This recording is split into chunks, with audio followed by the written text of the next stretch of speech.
টানাটানি চলছে। কালীঘাট নাকি ঋতব্রত, আসলে তৃণমূল কার? লড়াইটা বেশ জোরদার। আগামীকাল বেলা 12টায় ঋতব্রতদের ডেকে পাঠালো জাতীয় নির্বাচন কমিশন। এখন কমিশনের কোর্টেই পুরোপুরি বল রয়েছে। কার দখলে থাকবে তৃণমূলের প্রতীক এবং তহবিল, সকলের নজর সেদিকে।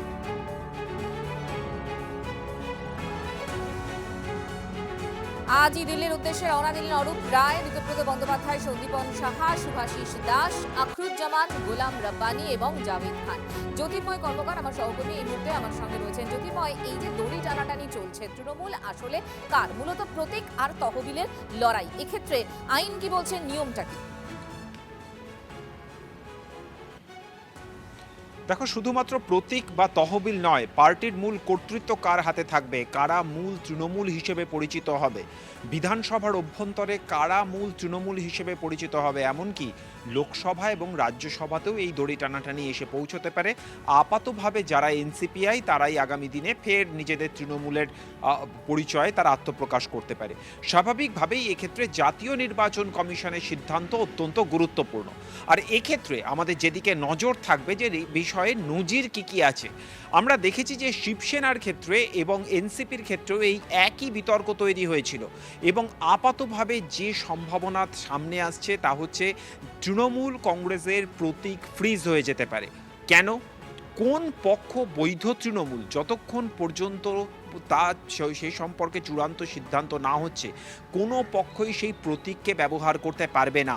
ইতিমধ্যেই তৃণমূল কংগ্রেসের একটি অ্যাকাউন্ট ফ্রিজ হয়ে গিয়েছে। স্বাভাবিকভাবেই যদি কোন পক্ষ প্রকৃত তৃণমূল তা বিচার্য না হয়, তা বিবেচনা না করা হয়, তাহলে অ্যাকাউন্টও সেক্ষেত্রে ফ্রিজ হয়ে থাকবে। স্বাভাবিকভাবেই জাতীয় নির্বাচন কমিশনের সিদ্ধান্ত এক্ষেত্রে অত্যন্ত গুরুত্বপূর্ণ। অভিষেক বন্দ্যোপাধ্যায় যেদিন তিনি স্পিকারের সঙ্গে দেখা করেন, তিনি একটি কথা খুব স্পষ্টভাবে স্পিকারকে জানিয়ে এসেছিলেন যে লোকসভায় মোট সাংসদ সংখ্যার 2/3 চলে গেলেই একটি পার্টি ভাগ হয়ে যায় না। এক্ষেত্রে সমগ্র সংগঠনের সমস্ত স্তরে 2/3 যেতে হবে।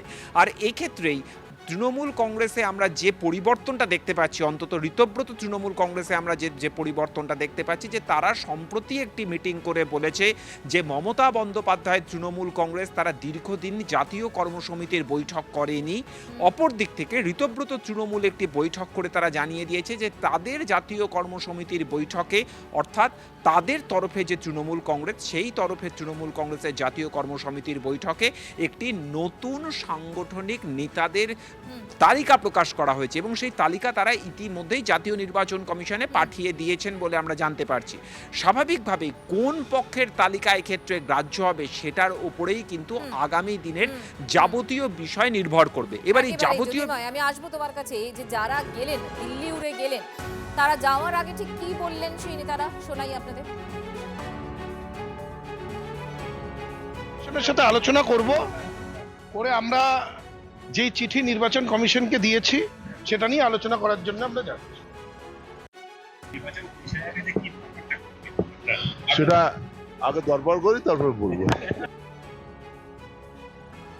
আবারও চলে যাচ্ছে জ্যোতির্ময়ের কাছে। জ্যোতির্ময়, তোমাকে থামিয়েছিলাম আমি। এখনো পর্যন্ত আমরা কি বুঝতে পারছি, মানে কারা এগিয়ে রয়েছে সেটা কি আদৌ বোঝা সম্ভব?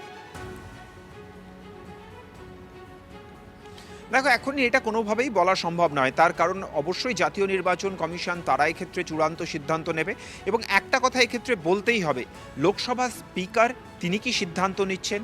বিধানসভা স্পিকার তিনি ইতিমধ্যেই ঋতব্রত বন্দ্যোপাধ্যায়কে তৃণমূল কংগ্রেসের তরফে পরিষদীয় দলনেতা হিসেবে তিনি মান্যতা দিয়ে দিয়েছেন। এই সিদ্ধান্ত ইতিমধ্যেই কলকাতা হাইকোর্টে চ্যালেঞ্জ হয়েছে। অপর দিক থেকে দাঁড়িয়ে তৃণমূল কংগ্রেসের অ্যাকাউন্ট ফ্রিজ হয়েছে। সেই বিষয়টি নিয়েও তৃণমূল কংগ্রেস, অর্থাৎ মমতা বন্দ্যোপাধ্যায় পন্থী তৃণমূল কংগ্রেস, তারা হাইকোর্টের দ্বারস্থ হয়েছে।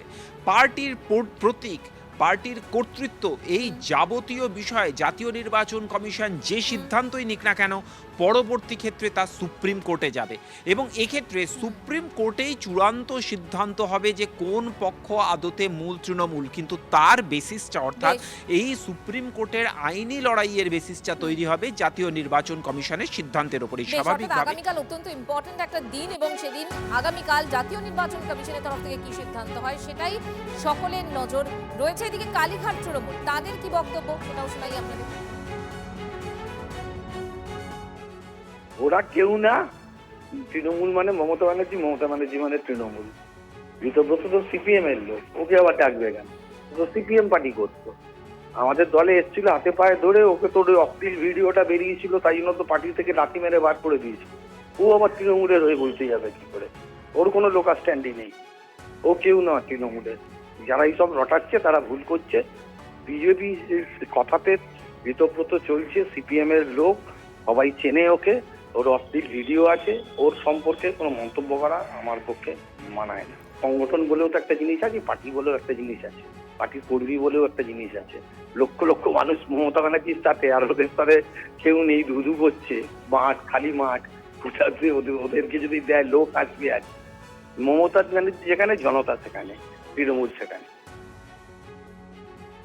কালীঘাট তৃণমূলের নেতা বৈশ্বনাথ চট্টোপাধ্যায় তার বক্তব্য আপনাদেরকে শোনাছিলাম। তিনি দলের কথা বলছিলেন, সংগঠনের কথা বলছিলেন, মমতা বন্দ্যোপাধ্যায়ের কথা বলছিলেন, ঋতব্রতদের মানেন না বলছিলেন। ঋতব্রত বন্দ্যোপাধ্যায় তিনি সিইও দপ্তরে সামনে ঠিক কি বলেছিলেন, এবার সেটাও শোনাই। দল থাকলে তবে তো আবার দল বিরোধী কাজ হবে। তৃণমূল কংগ্রেসের স্পেশাল সেশনে কমিটি তৈরি হয়ে গেছে, ন্যাশনাল ওয়ার্কিং কমিটি, নিয়ম কানুন মেনে, মানে মগের মুলুকে আইন কানুন থাকে না, কিন্তু আমাদের দেশে তো আইন আছে। তো আইন মেনে সব কাগজপত্র সমস্ত কিছু নির্বাচন কমিশনের কাছে পৌঁছে যাবে। কে আসল কে নকল ডাকাত সেটা নিয়ে আমরা ভাবছি না, ওরা সবাই ডাকাত। তো সুতরাং নির্বাচন কমিশন এবারে বুঝবেন রাজনৈতিক দল হিসেবে কে কাকে কি করবে সেটা ওনাদের ব্যাপার। আমাদের এতে কোনো মানুষের আগ্রহ নেই। সেটা চোরেদের সংগঠন, দুর্নীতি যাদের নীতি ছিল, তারা কে কার সঙ্গে যাচ্ছে, কোথায় যাচ্ছে, কিচ্ছু এসে যায় না। নির্বাচন কমিশনের কাছে যান, ওটা নির্বাচন কমিশনের ব্যাপার, ওরা বুঝবেন। মানুষ ভোট দিয়েছেন, মানুষের ভোটের জোরে, একথা সত্যি, ওনারা গণতান্ত্রিক ভাবে এসেছেন, ওনাদেরকে মানছি, এর বাইরে কিছু নয়। মানুষ ওদেরকে ঘেন্না করে।